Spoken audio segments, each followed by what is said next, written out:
Hello everyone, welcome to today's tutorial on the poem Remember by Christina Rossetti, which addresses a couple's future and the speaker's desire to be remembered, but not if it causes her lover sadness. You may wish to pause this video at certain points to take note of some of the annotations I've made on the poem.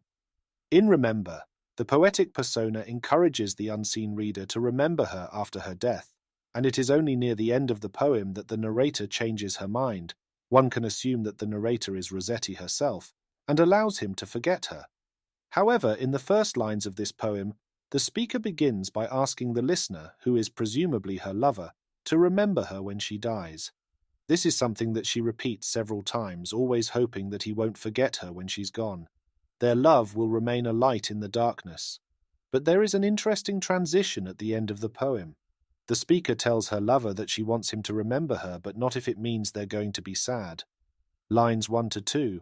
The very first quatrain of Remember by Christina Rossetti brings the subject of the speaker's death and the painful separation of the two lovers. The poem has been written like a monologue directly addressed to the lover. In the sonnet, the poet shows her urging her lover to remember her when she is gone away, gone far away into the silent land. However, in the first two lines of this sonnet, Christina Rossetti deals with the element of death and tries to make her lover understand that he needs not remember her even after her death. She says that when she has died, she will go into the silent land or the barren land of death. Moreover, the poet here makes use of a euphemism in the very first line when she says, "Remember me when I am gone away." The euphemism here refers to the poet's death.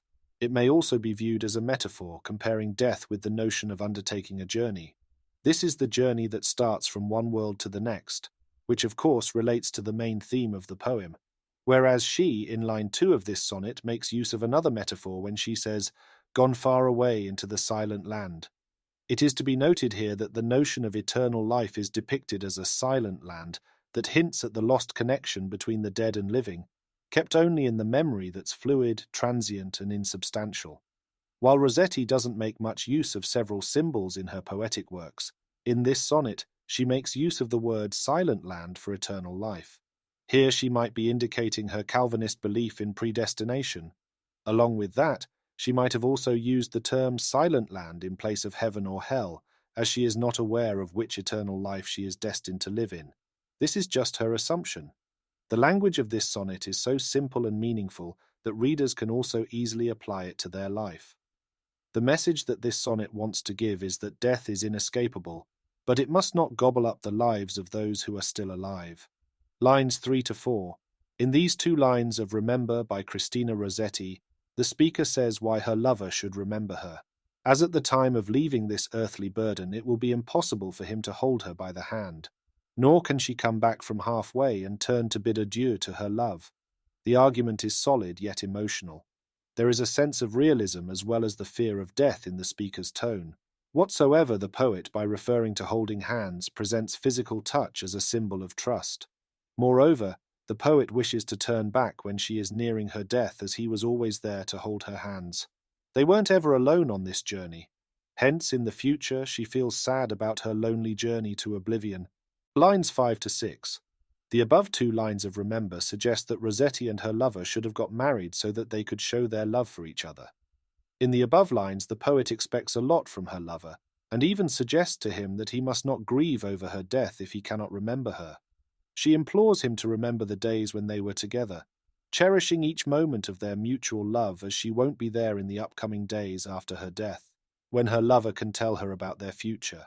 He will be lonely, and she will be there only in his thoughts. The use of the word planned is interesting here. Death is an unplanned destination that one has to take at any point in life. Mortals can plan things on which they have apparent control, but death being absolute is uncontrollable and unconquerable. When death knocks at the door, one not only has to open the door, but also has to leave her earthly habitation. The destination to nonentity is a journey that none has ever planned or predicted. Lines 7 to 8. Here in Remember, the poet further says that it is of no use to counsel or pray later, that is, when she is gone. Her lover can only remember the old days. In thoughts she will be present, and in reality the lover has to bear the earthly burden alone. It's important to note here that Rossetti chose to repeat the word remember throughout the poem. thus allowing the reader's mind to grow used to this pattern of repetition.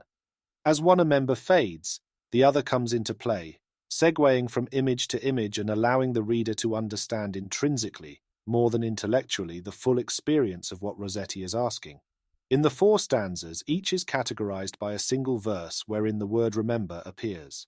However, it is not just the theme of memory that is in play here. By remembering, the narrator hopes to overcome death.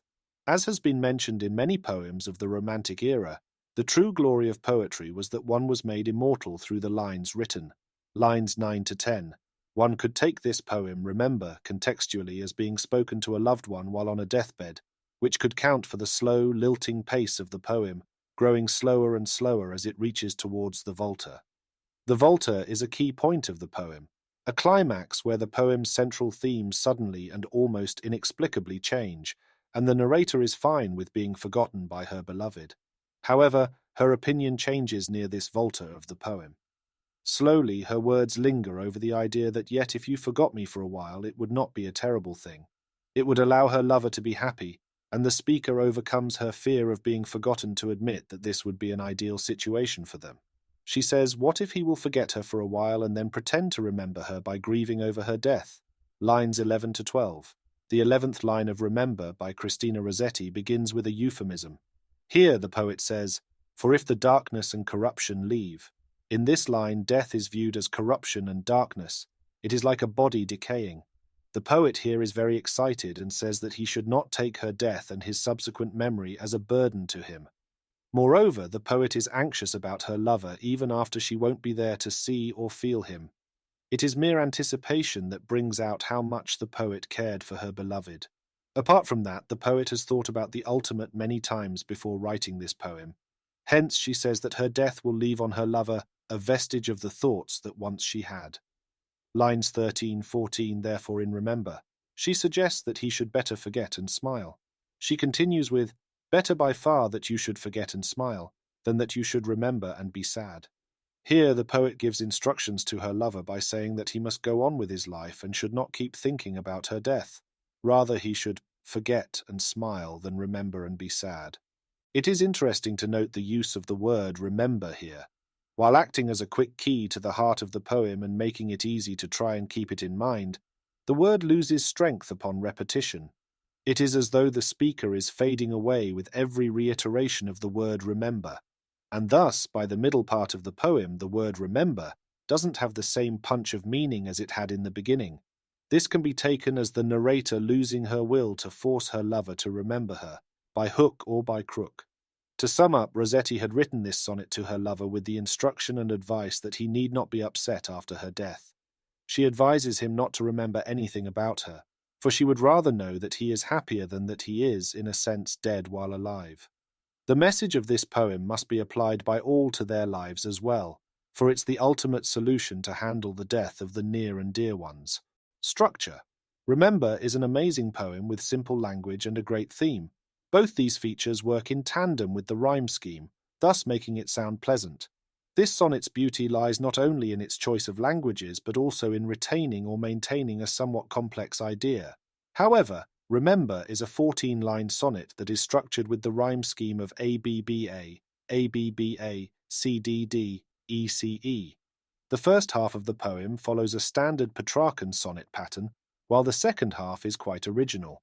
Despite the different rhyme schemes, other aspects of this poem should be familiar to lovers of sonnets. For instance, the turn or volta is placed halfway through the poem. Here, the speaker transitions away from her pleas for remembrance and into the realization that her memory might bring her lover pain, and that they should therefore forget her. The inventor of the Italian sonnet, Petrarch, was an Italian poet in the 16th century who wrote of courtly ideals with the themes of noble, chaste love. It is not surprising that Christina Rossetti chose this for her poem, as her father was Gabriele Rossetti, a prominent Italian scholar, poet, and political exile who taught Italian and Dante to students in England. I hope this video has provided you with a better understanding of the poem, its key themes and ideas, as well as some of the language and structural features. If you have found this video to be useful, please like and comment and perhaps share with your friends. Please also subscribe for similar content. See you in the next one.